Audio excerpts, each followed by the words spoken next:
Seltzer Kings. Podcasts. I found a kid who swings a golf club like a dream. I'd like to try to qualify him for the U.S. Amateurs. Coming to Apple TV Plus. What's your name? I'm not into older guys, but I'm flattered. A new comedy series, Stick. I don't want to go on this trip. Your mouth's saying one thing, but those eyes are saying something else. From the home of Ted Lasso. This is your shot at redemption? This is your mulligan? Owen Wilson. This game takes and it takes. The game's finally giving me something back. Stick. You know Arnold Palmer? Iced tea, lemonade, mix it. I'm missing a nap for this. Streaming June 4th on Apple TV Plus. Just a quick production note. I know I said that we were going to do Jimmy Carter this week, but then I looked at the calendar and realized it was Valentine's Day, and I had this show farther down on the hopper, and I bumped it up because I'm very bad at schedule management. Now on with the show. Oh, no, it's a box of chocolates. It's for you. I already ate all the good ones, so, you can have what's left. Ass. The following podcast contains... You used to be a kind, loving man, and now you're a foul-mouthed monster. Explicit language.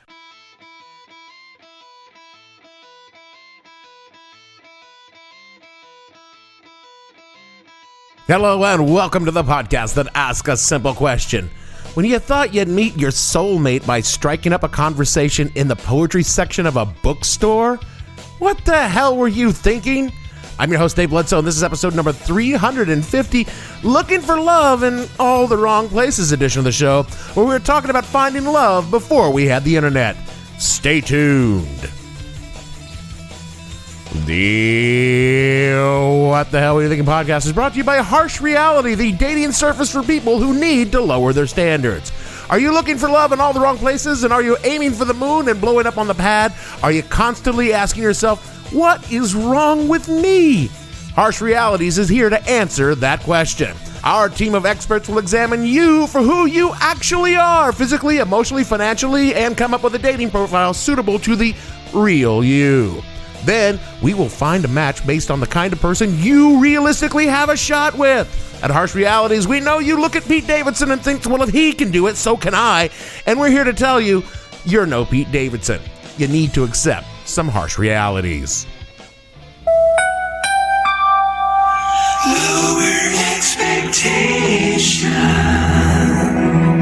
Hello. It's late. It's Saturday night. You're home alone watching this show. You're probably a very lonely individual. Let's cut to the chase. You're kind of pathetic, aren't you? Well, that's why you should call Lowered Expectations. Our video library is packed with thousands of chronically rejected singles just like you. Nester number 289. I am a man of the senses.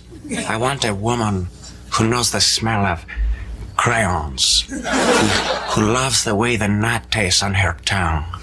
A woman who knows the difference between the taste of hot sweat and fear sweat and exercise sweat and sex sweat and fever sweat. And more than that, I crave you and the way your skin tastes after you ate the macaroni, and the way your brassiere smells when you want me, and the way I can tell whether your eyes are green or blue from the taste of your tears. And I want you to want me, to know how my skin feels after I drink a fishbowl full of whiskey, and the way my tongue tastes sweet after I have taken a life.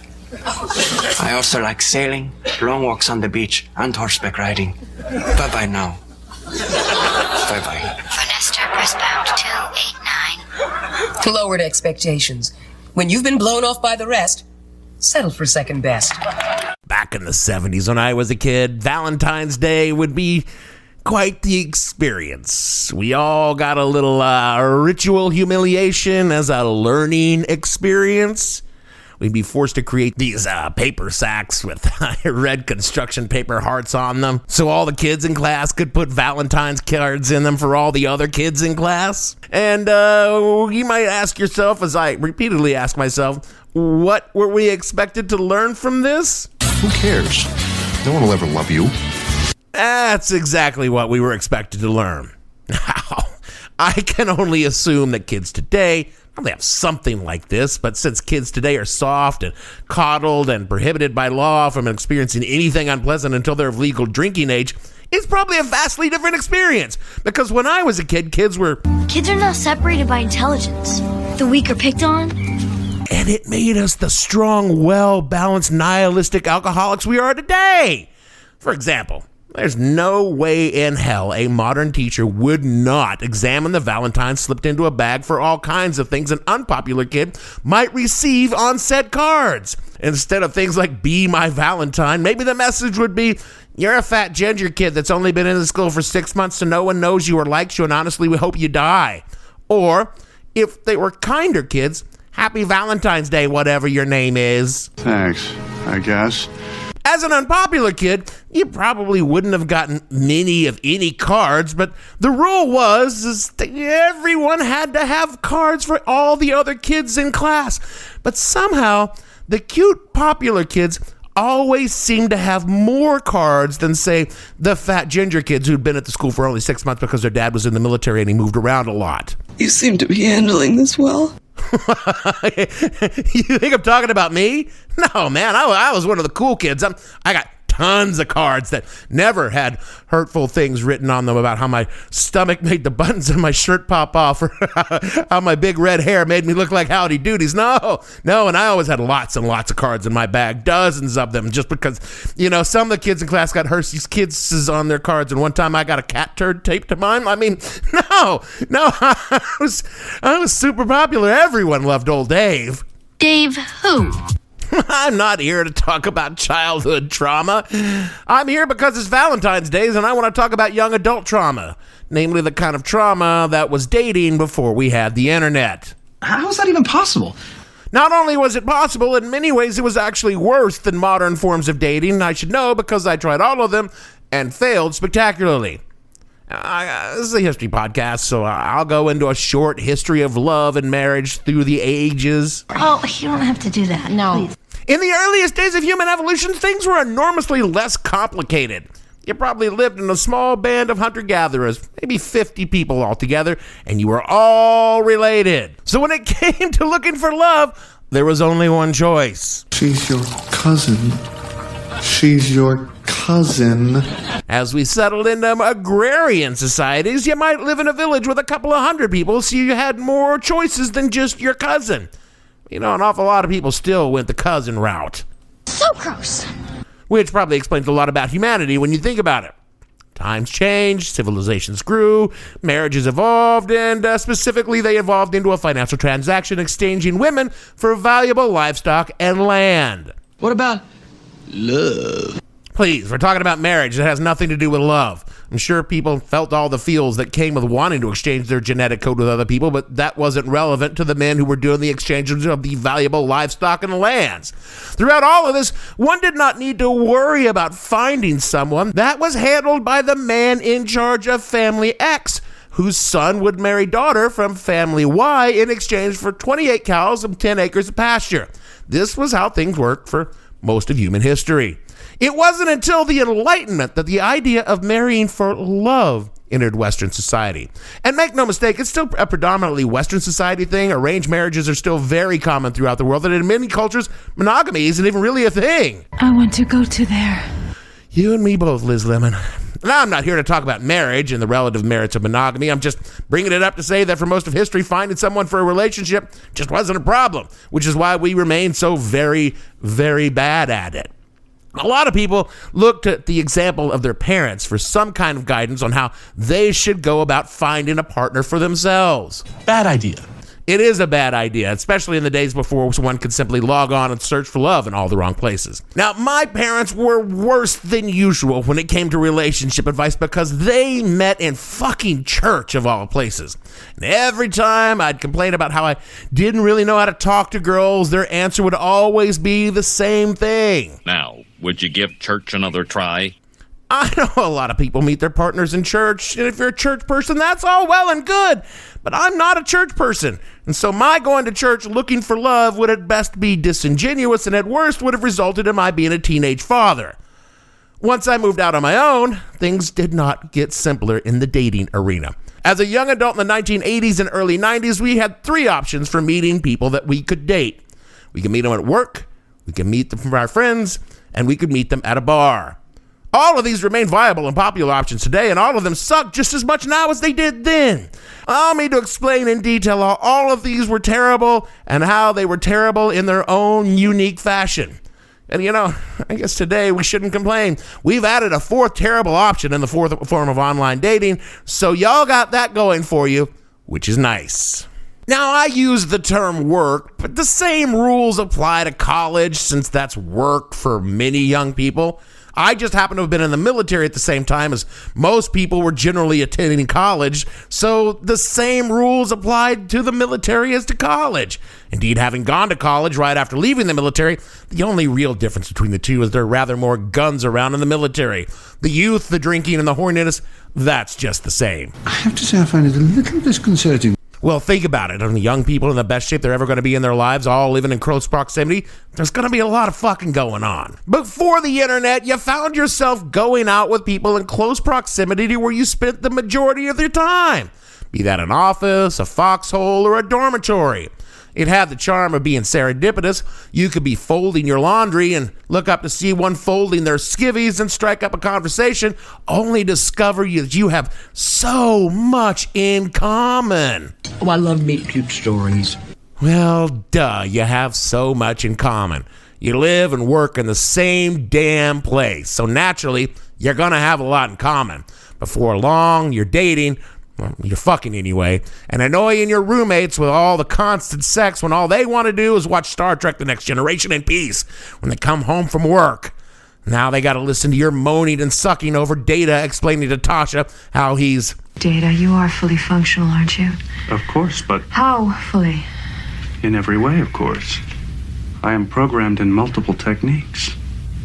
A broad variety of pleasuring. And eventually what you thought was so much in common was really just proximity. And now that you've seen one another naked, you have to figure out whether or not you actually even like each other. Oh, it's a hard no, babe. And the biggest problem with dating where you work is that when, and I do mean when and not if, it all falls apart, that very proximity that hooked you up in the first place is going to be a real pain in your ass.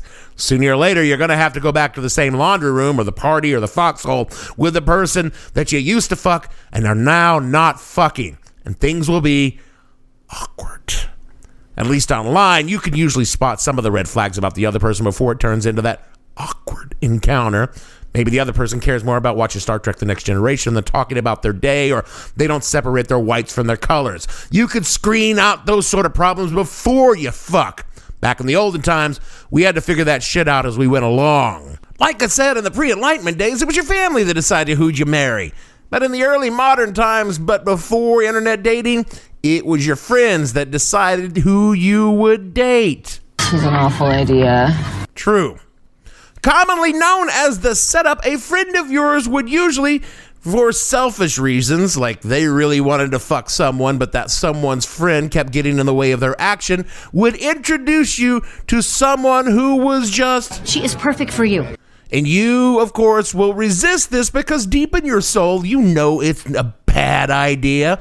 But after weeks of incessant nagging, your friend will eventually browbeat you into going out on a date with this other person. This was called a blind date, which before the age of social media was literally true. You went in cold and blind to any details about the other person other than the vague generalities your friend probably just made up. The two of you would meet somewhere. Back in those days, it was almost always a movie because even if they were a real uggo, you could at least stare at a young Leo DiCaprio waiting to drown for 2.5 hours before you made your excuses and peaced the fuck out. You're such a gentleman. Hey, I use gender-neutral pronouns for a reason. You think a guy can't be an uggo? Have you ever seen Gavin? Friend setups weren't all bad, but they rarely worked out the way they were intended by the friend who set you up. What happened a lot of time was the people that were set up hit it off super well, and the friend who set you up to get that person out of the way flamed out and then completely resented you for your relationship. Now, all of a sudden, they're telling you, these two, they will never last. Well, Jesus, Jennifer, 2 weeks ago you were saying we were perfect for each other. Now you're convinced we're doomed? Huh, how does that work out? Of course, there was the other way your friends set you up with people. They started dating someone that eventually you wound up dating. Aww. I don't like where this is going. Sometimes when two people date, they're really only dating because one or both of them are friends with people that one or both of them would rather be dating rather than the person they are dating. This happened a lot when I was young. There were times it was like some kind of country line dance where everyone would switch partners, only instead of someone saying do-si-do, there would usually just be fistfights and broken friendships. It wasn't always a negative thing when you did a partner switch. I mean, I wound up dating a girl named Michelle who I met because she was first dating my roommate who was getting out of the military in a few weeks. He left, she stayed. She pretty just much moved from his bed into mine. It wasn't anything sordid, it just sort of happened. Honestly, it was one of the best relationships young me ever had. We dated for like 6 months or so until she realized that I was in no way interested in marriage or children, and we broke up pretty amicably. That really skewed my expectations of what dating would be like through my 20s. Made me think that two people could have sex for months and then be like, well, see you later.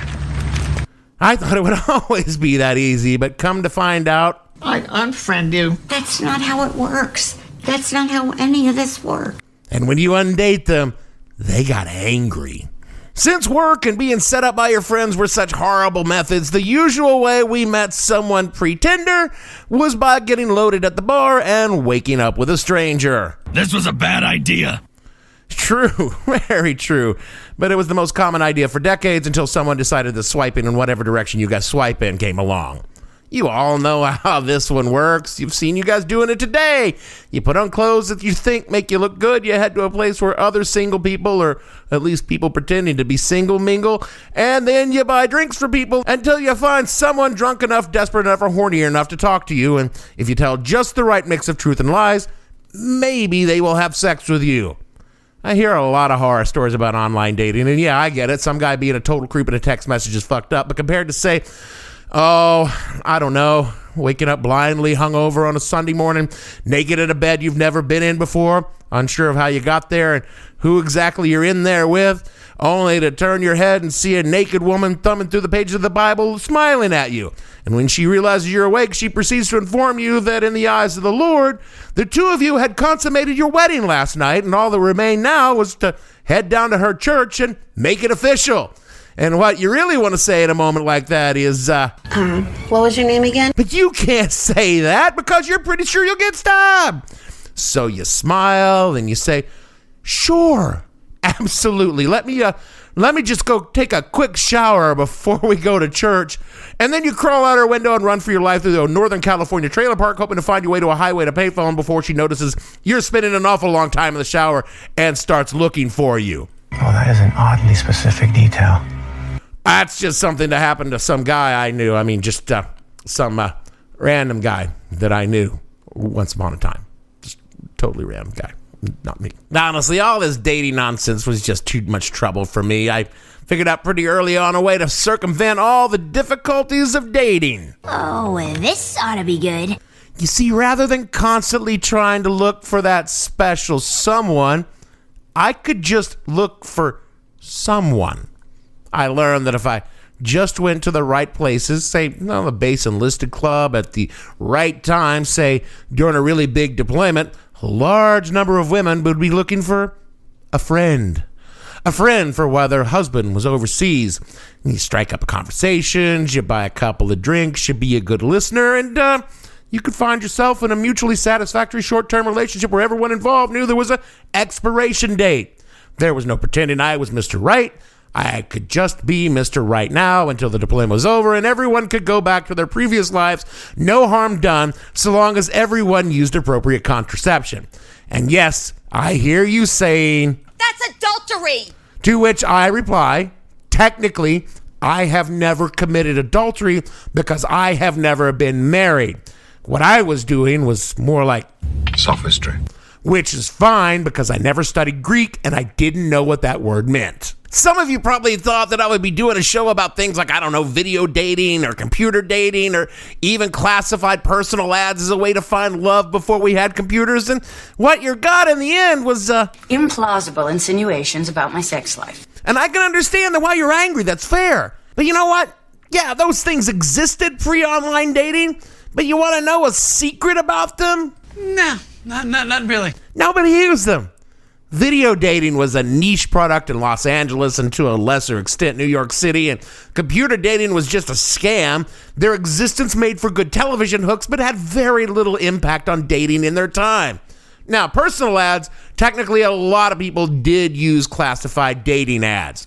Classified dating was the descendant of the Lonely Hearts Clubs, which were clubs set up to matchmake people in the late 19th and early 20th centuries. Single women could meet single men, exchange letters, and eventually be murdered by someone they met in the Lonely Hearts Clubs. Famous Lonely Hearts included H.H. Holmes of Chicago, Belle Gunness of Indiana, and Martha Beck and Ray Fernandez. But in the 1970s, with the sexual revolution at its peak, some people did find love in the newspaper, and they worked similar to online dating. You put an ad in the paper stating the kind of person you were, the kind of person you were looking for, and hope that someone found you, like you might find a secondhand patio set. Then you would exchange letters, maybe a phone call before you arranged to meet in person, where one of you would murder the other. I'm sorry, that's unfair.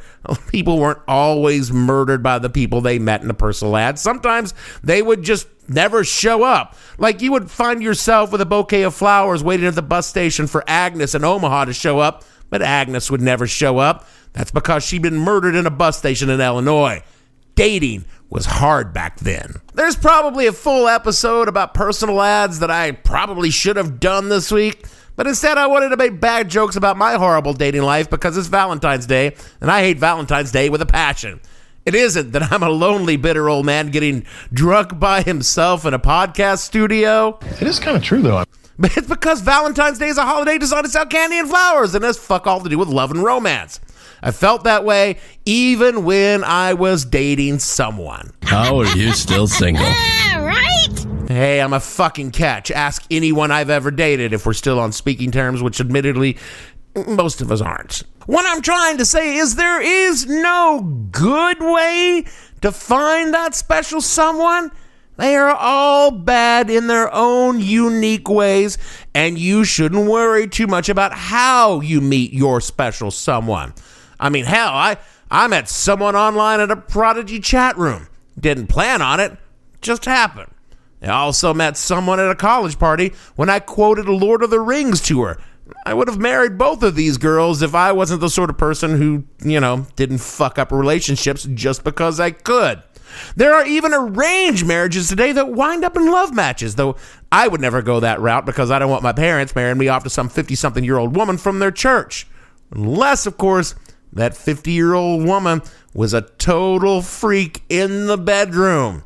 Then maybe I would think about it, just as long as we never had to go to church. Yeah, dating sucks. Dating's supposed to suck. If it were easy and simple, we would all be married off to one another because our parents coveted the oxen on the next farm over. So stop your bitching and get to swiping or whatever the fuck you kids are doing today. Me, I'm out of the dating game for at least another few years, but I have a plan.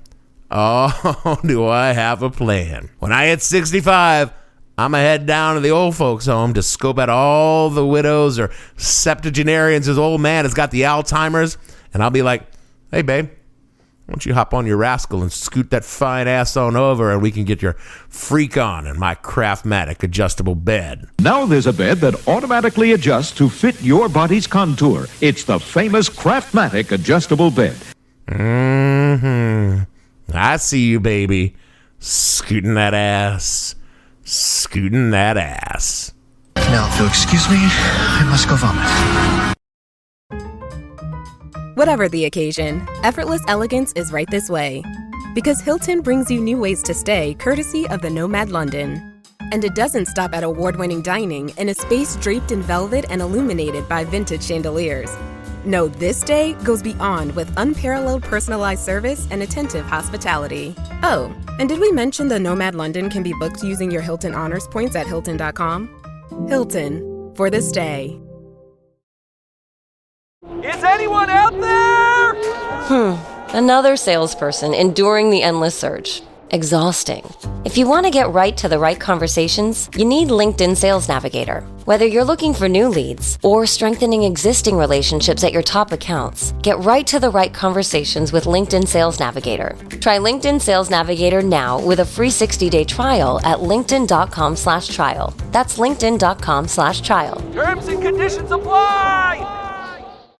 That is it for our show this week. And like I said, I said we were doing Jimmy Carter this week, but it turns out I had the show topic scheduled for like 3 weeks from now, and since it's Valentine's Day, I thought I'd bump it up. That's how we do on the show, because we are very, very bad at thinking ahead. Never fear, Brother Jimmy's coming next week, and we can put this whole sordid idea out of my sex life out of your heads. Speaking of intrusive and unwelcome thoughts, rate and review the show wherever you get your pods. It helps other people find the show and experience the kind of intrusive thoughts about my sex life that you just have, and everyone knows misery loves company. Support the show at patreon.com/whatthehellpodcast. It helps me put money aside for my pimped out rascal scooter that I will use to troll for babes at the old folks home. Do all the things that Jeremy tells you to do in the closing, because Jeremy knows that retirement homes aren't cheap, and he wants to make sure I can find a good one. So for me, Dave, I've spent a lifetime looking for you. Single bars and good time lovers are never true. Bledsoe, producer. And I was alone then, no love in sight, and I did everything I could do to get me through the night. What does this person do? Gavin and all the fictional lonesome hearts on the show, we want to say that looking for love in all the wrong places is just a recipe for a restraining order. Join a bowling league or something. Don't be that guy. We'll see you all next week. Playing a fool's game, hoping to win. And telling those sweet lies, losing again. I was looking for love in all the wrong places, looking for love in too many faces. What the Hell Were You Thinking stars Dave Bledsoe and features Gavin St. James and several fictional minions. The show is produced by Kimberly Steele and a part of the Seltzer Kings podcast network. You can find more information on the show on their website, whatthehellpodcast.com, or on Twitter at @thehell_podcast, or on Facebook as What the Hell Podcast. Thanks for listening. I have no ending for this, so I take a small bow. Valentine's. The second base of third grade. Seltzer Kings podcasts.